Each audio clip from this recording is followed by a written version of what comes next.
Convo Fango. Today we are joined by the star of They Live in the Gray, Michelle Krusiec. Yay! Hi, hello Hi. everybody. Hi. Welcome. Thanks for coming to join us and chat with us today. It's a pleasure to be here. Thanks. So I got to watch this last night. I really enjoyed it. But why don't you tell us a bit about what this is all about? Yeah, so it's for me, it's a story about a family who's going through a crisis. Specifically, the mother in this family has lost a child, and she's grieving in a very personal and private way. But it's definitely a private war that she's having, and she's also encountering her clairvoyance, which is something that the film is exploring in terms of the merger between her clairvoyance and the loss of her son.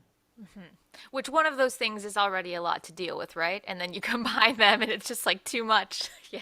I know, I'm clairvoyant and I lost my son. Yeah, Right. but I love that the Vangs set it up so conveniently in a way that allows you to believe in in the possibility of what if.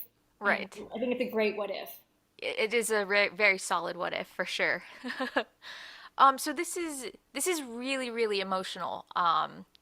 It's I don't want to say dark. It's not dark or bleak, but it's just quite emotional because she's grappling with so much grief at once, and and it can't be played like completely like you're just like bawling all the time, right? So there's so many scenes where it's just like you can tell it's just under the surface. Like this woman is just like on the verge, but for such a prolonged amount of time. And I wonder what that's like for you as an actor to have to kind of rein it in, but always kind of have it like right there. Like it's just at any moment it can just like shatter. Yeah, it's interesting because it's like I sometimes wonder like how much do you reveal in terms of process.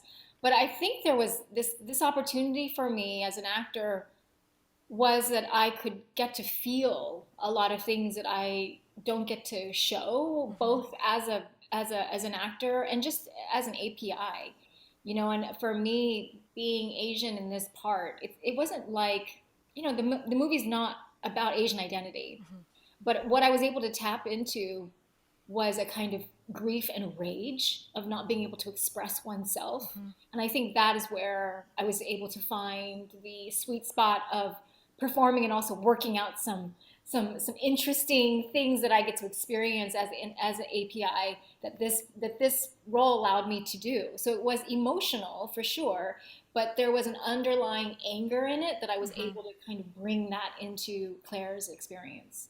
I love that so much.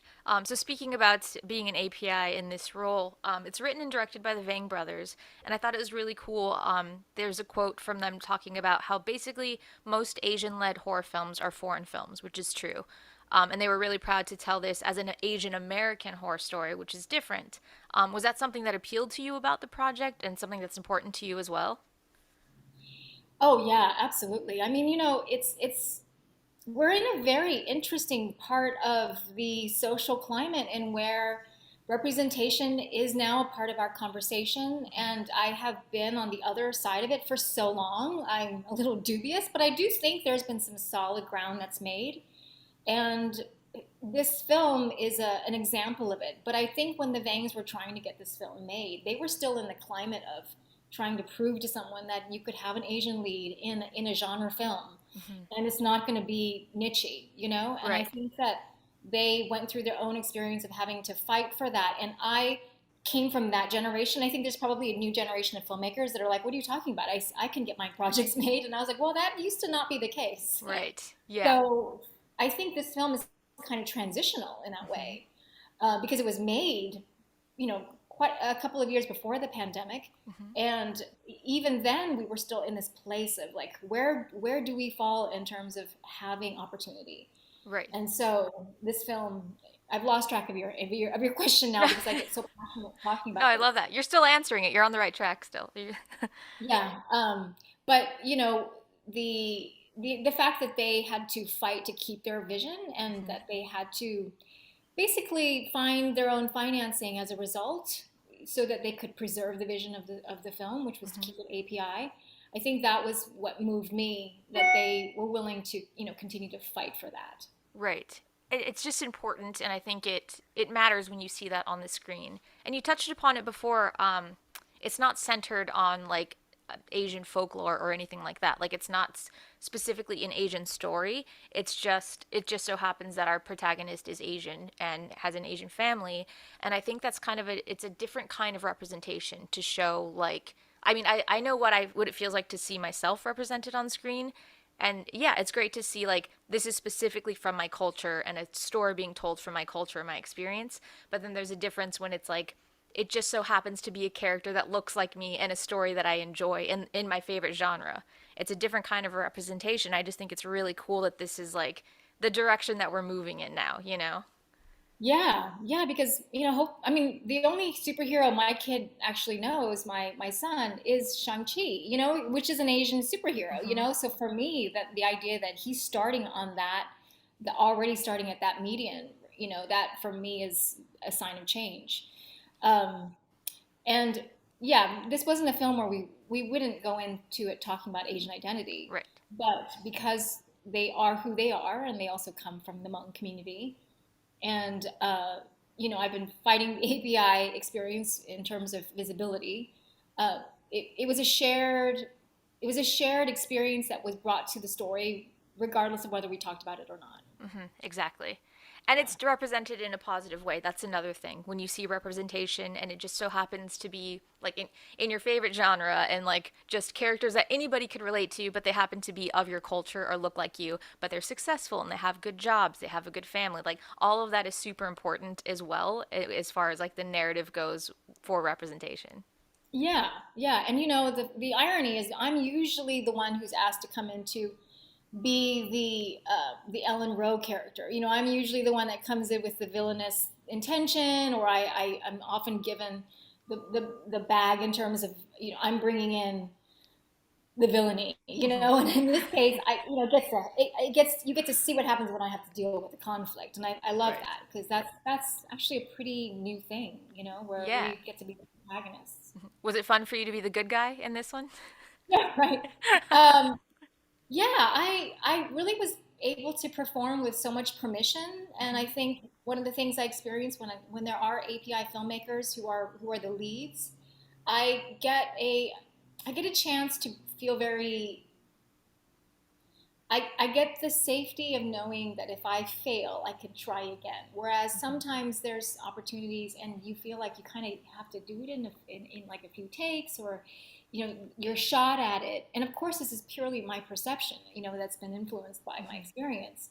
You don't feel like you have as much freedom or latitude to try things. Right. And given the Vangs and their permission, I was able to come at it with at any angle or at any direction, really, and it was okay. And that's the permission you get when you are carrying the primary journey through a film like this. Is you Right. get to kind of see, well, what's the best thing here. Yeah, you can still kind of experiment with it a little bit more. I feel like too, and kind of feel out like, what would I do different from that last take? Like I like these elements, and you can carry that to the next take, but then infuse it with something that you feel is going to make it better. You know? Yeah, and it's a practice of how do you get to that purity Hmm. so that whatever job you're in, you get to have that experience no matter what. There's no construct of, I'm coming in, it's a non-API set, now, and this is where the development of it has to grow, is that everyone has to be given those opportunities to develop so that it isn't this high stakes thing every time you try and go up to bat to work, because Right. everybody that's I guess that's not API, they get a lot of opportunities to fail and Hmm. succeed and try again. And usually for those who are in the minority, they don't get those opportunities to fail. They only get the opportunity and that's it, and Right. it's not a reemerge again. Hmm. I'm curious as a parent because this centers so much on a mother and her relationship with her son, and that's kind of like the core of the story. So, as a parent in real life, do you find that affects the way that you approach things, or do you feel differently? Like, if you had read this script, I mean, I'm not a parent and I can read this and it's like very tragic and dark, but I imagine as a parent you see it and it hits you a different way, I would think. Yeah, yeah. I mean, I think as a parent, that was my advantage in playing this Hmm. part, is that I have two children and similar in age to the young son. And because of that, it's very easy to imagine that fear Hmm. and what would happen if I lost my child, because it's a fear parents go through every day. Right. You know, as soon as your child leaves, you just, you have this fear of, hopefully, he's going to be safe. Right. So, yeah, it's a very real thing, and it's not, it wasn't too far of a stretch to imagine, like, oh, what if this happened to me? Right. What would I be? I just talking about it now, I have to kind of, Yeah, no, I'm like I don't even I mean I have nephews, you know what I mean? But that's like just like such unfathomable stuff that I is not even in my mind ever, but I'm just like yeah, it's the darkest most horrific thought of something happening to like these yeah. people that you're supposed to protect at all costs, right? Yeah, and I think, and I don't want to give away the ending of the film, but the tragedy of it all is so normal, right? Hmm. The tragic event of it all is, I mean, I think there's I don't know, maybe I'm not supposed to talk about the ending, but there's a kind of supposition about crisis. But the reality of most human beings is that the things we're dwelling about feel so human, Hmm. and what she's so stuck on is it's that slip of a moment that if it Right. had just gone the other direction, everything would be different. Yeah, it's that what if that will just eat you alive and Yeah, completely prevent you from living your life at all. Yeah. that's right. Yeah, yeah, Absolutely. You got to work with is it Madeline Grace from Don't Breathe 2 in this? yeah. Yeah, and it's in some very intense scenes. So I'm wondering too, like, what's it like working with a kid in just a scene that's kind of like quite physical and quite dark?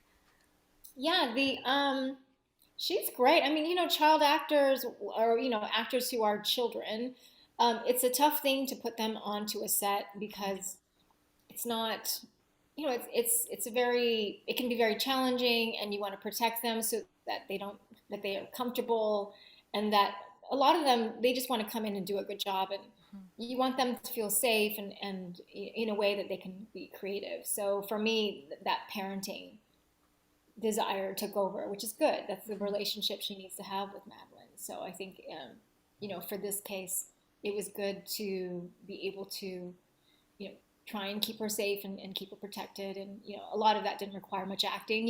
Right. Um, but in terms of just allowing, or guiding a child through the set and Mhm. how production works is it can be tricky because sometimes you don't have maybe like an AD who's experienced with kids. You know what I mean? You have to Right. remind them, like, you might need to take them to the bathroom. You know what I mean? Yeah, Just right. little things like that, that a parent knows. You probably have to bring food to her, Yeah, and things yeah. like It's a that. little bit different for someone who's like not used to being around kids. Like, oh, I need to like maybe, you know, Right, step in a right. little bit more.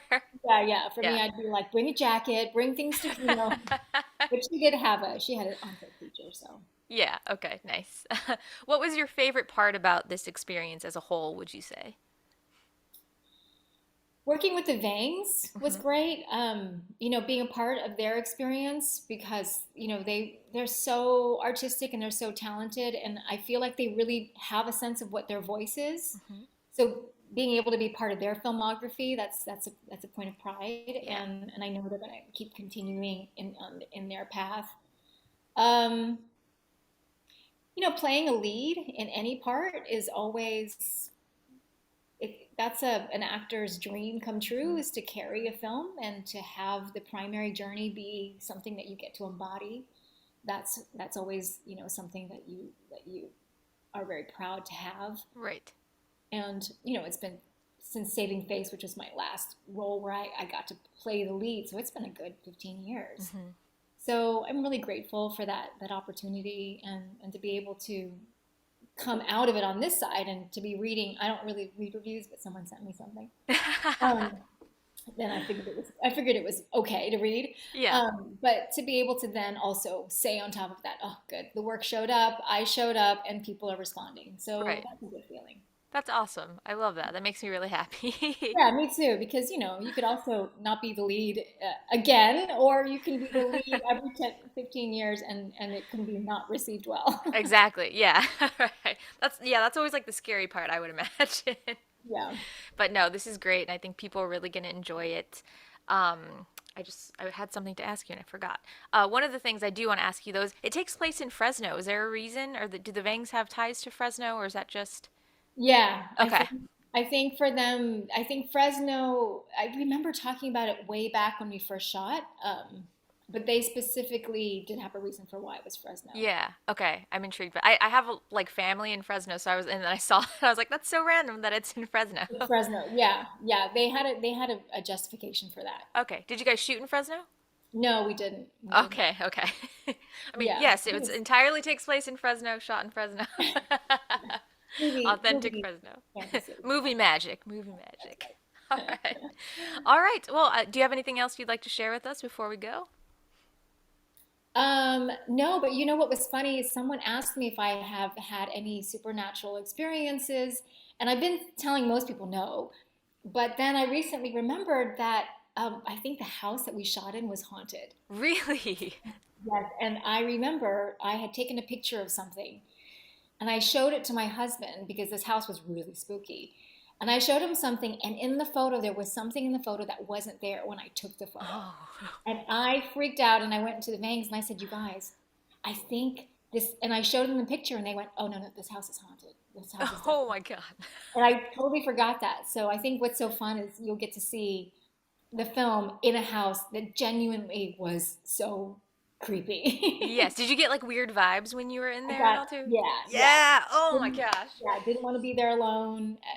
Kind of was always like creepy, trying, I was trying to just use the space to warm up and do my thing, but I was always a little bit like nervous. Yeah, that's Yeah, very creepy. The house does have like a very specific vibe, even just like on camera it comes across. It's kind of like a character in itself, right? yeah, So, yeah. yeah. They did really good well with that location. Absolutely. Now I'm creeped out. Feel free to send us that picture too if you want. We'll just like pop it in over over that little thing and show everybody. I should look at it. I should look at it. That's really cool. Are you interested in doing like more horror films at all? I think if it's of this nature, Right. where there's a genuine emotional journey Hmm. that justifies the horror. Okay. I think when the horror isn't justified and it's too much of a suspension of disbelief, Right. then it just becomes like a visual fantasy world that I personally am not that delighted with. But Okay. if it's supported by story and Hmm. character, then I'm really into it. Right. And I think this film delivers that. I feel like it set up this whole, domestic violence case. I think it's kind of smart the way it sets that up. She's a social worker. I think the way, um, and I've explored social worker, like constructs of just what happens when you are working and you can get so overwhelmed and taxed. And Hmm. it felt like they created a very believable situation where this might happen. Right. Yeah. So for me, that if it's something where I can believe in the situation, then I'll go on the ride with you, and I will suffer through the frights. Otherwise, don't scare the bejesus out of me for no reason. Well, we also know that you're willing to shoot at haunted locations now, so that's good too. I have no choice for that. I have no choice. You're just like, nope, you can only shoot my scenes on the lawn. I'm not going in there. I probably, yeah, that's true. That would be funny if I had said that. I'm not going to that creepy house. Yeah, I'm glad you didn't because it really lends itself to the story having you in the creepy house for those scenes. Yeah, yeah, yeah. There's a long shot of the hallway in the house where I have to run, and that remember that being very creepy. That whole, Yeah. yeah, There's this really cool scene. Maybe it's the same one, but there's multiple doors that you're coming down and it's this like long shot and it just looks impossibly long. Like it looks like the house goes on forever and you're coming through right towards the camera and the doors behind you just bam bam bam like slamming the doors, but it's just like this impossible series of doors through this really long hallway and it's a really really cool shot. yeah. Oh my gosh, I'm getting little chills. Yeah, Yeah. that and like any of the shots they did where you could hear the running footsteps through the house. Hmm. That for me is that's very creepy. So you scare easily then is I what do. I'm gathering here. Yeah, it Okay. stays with me. I'm still recovering from The Shining. Um, Okay. I still can't go down, hotel corridors without seeing twins. That's a lifelong one, though. You know what I mean? I don't know if have we any of us ever really truly recovered from The Shining? I haven't. I think it just stays with you Yeah, yeah. That and forever mirrors. and ever. Mirrors, mirrors are creepy too. Yeah. Yeah. Yeah. All right, I'm gonna have everyone send you the scripts of like creepy mirrors and creepy hotels, and like just have a good story in there. Get Michelle in your haunted location, and she wants to be the lead in all these horror films now. Oh, right, right. I mean, I guess it's good, right? Because if you have somebody who genuinely gets scared easily, that's kind of what you need. Exactly. Especially, that was my one concern is I feel like my scare face is the same face in every shot. That's my scare face because I'm genuinely scared. So Yeah. Also, I feel like you would just be really fun to shoot with then on a horror set because you're just actually scared all the time. yeah, yeah. There's definitely. I mean, the thing about this film is the scares. There's not many that is involving like CGI. Most of Hmm. it was Like practical. practical creepy Yeah, stuff. Yeah, yeah, yeah. There's a few that got me too where I was like not expecting a certain practical thing to pop up in that moment. I was like, ah, okay.